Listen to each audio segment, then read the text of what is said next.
मिट्टी से हम पैदा होते हैं, मिट्टी से पैदा होकर ताउम्र हम मिट्टी से खेलते हैं और जीवन के अंत में मिट्टी में मिल जाते हैं। यानी कि मिट्टी से जन्म लेना, जन्म लेकर ताउम्र मिट्टी से खेलना और अंत में मिट्टी में मिल जाना। मिट्टी का आखिरी लक्ष्य मिट्टी हो जाना है।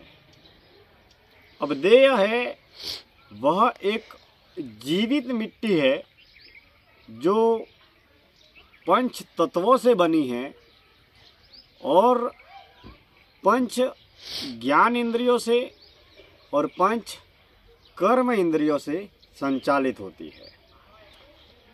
अब देह में वो क्या है जिसके देह में आने पर जीवन का निर्माण होता है और जिसके देह से, शरीर से अलग हो जाने पर हमारा जीवन मुर्दा, लाश बन जाता है।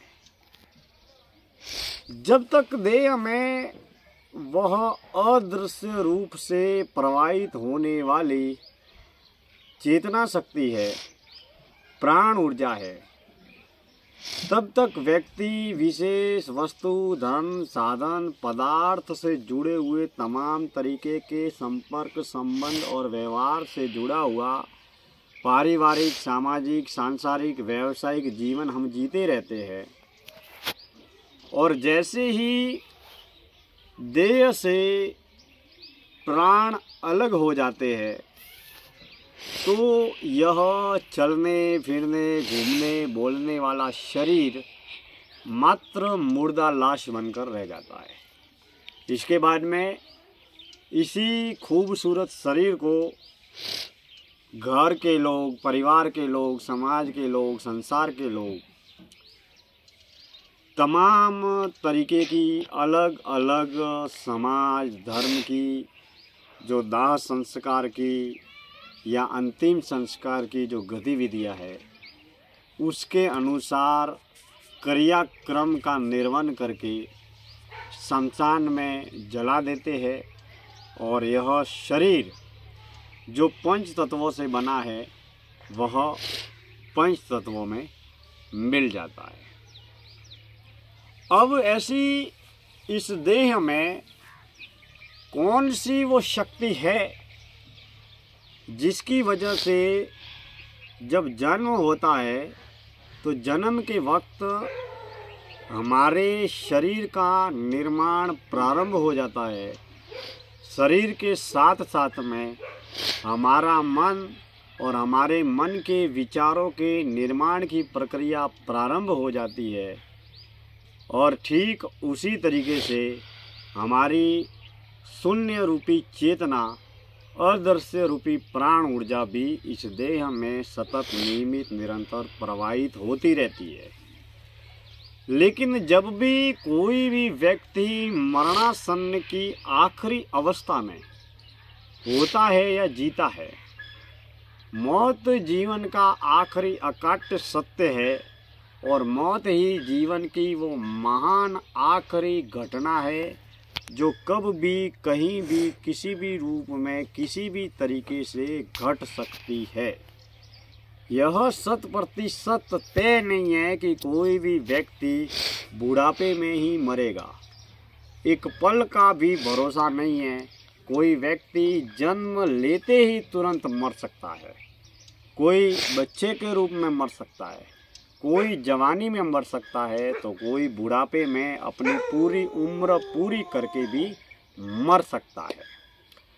अब मौत एक न एक दिन घटने वाली घटना है। धनवान हो, बलवान हो, विद्वान हो, ज्ञानी हो, जिस किसी भी तरीके का कोई भी व्यक्ति हो वह मौत से नहीं बच सकता। लेकिन मौत से पूर्व जिस तरीके से हम इस जीवन को जीने की तैयारी करते हैं, घर, परिवार, दुकान, फैक्ट्री, ऑफिस, मकान, तमाम तरीके की जीवन को जीने की तैयारी करते हैं, तो ठीक उसी तरीके से हमारी मौत भी एक न एक दिन होने वाली है। वो कभी भी कहीं भी किसी भी रूप में घट सकती है। तो हमारी मौत जब भी आएगी, जैसे भी आएगी, उस मौत की तैयारी हमने क्या की है या क्या कर रहे हैं। अगर हम जीवन को होश में जिएंगे, होश में रहेंगे, सजगता और जागरूकता के साथ में जिएंगे, तो बेशक जिस दिन हमारी मुलाकात हमारी ही मौत से होगी, उस वक्त हम बेहद होश में जीने का अभ्यास अगर किया होगा, तो हम हमारे जीवन को होश में ही समाप्त भी करेंगे। यानी कि जो लोग इस जीवन को जी भर कर जीते हैं, वही इस जीवन को जी भर कर मरते भी है। यह संसार वैसे देखा जाए तो एक झूठा और नकली सपना है। यानी कि जन्म से लेकर मरण तक के बीच में किया जाने वाला एक नाटक है, जिसे हम जीवन कहते हैं, जिंदगी कहते हैं। इस जीवन को कोई गरीब गरीबी के हिसाब से जीता है, अमीर अमीरी के हिसाब से जीता है, मूर्ख मूर्ख के हिसाब से जीता है, ज्ञानी ज्ञानी के हिसाब से जीता है। और हर व्यक्ति अपने जिए हुए जीवन को, अपने विचारों को, अपने कार्यों को, अपने कर्तव्यों को सर्वश्रेष्ठ दोहराता है।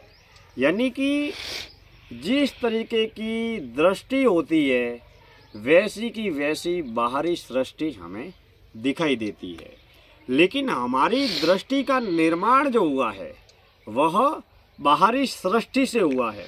यानी कि जन्म से जो हम देखते आ रहे हैं, सुनते आ रहे हैं, बोलते आ रहे हैं, पढ़ते आ रहे हैं, उसी आधार पर उस सृष्टि को देखकर हमारी इस दृष्टि का निर्माण हुआ है।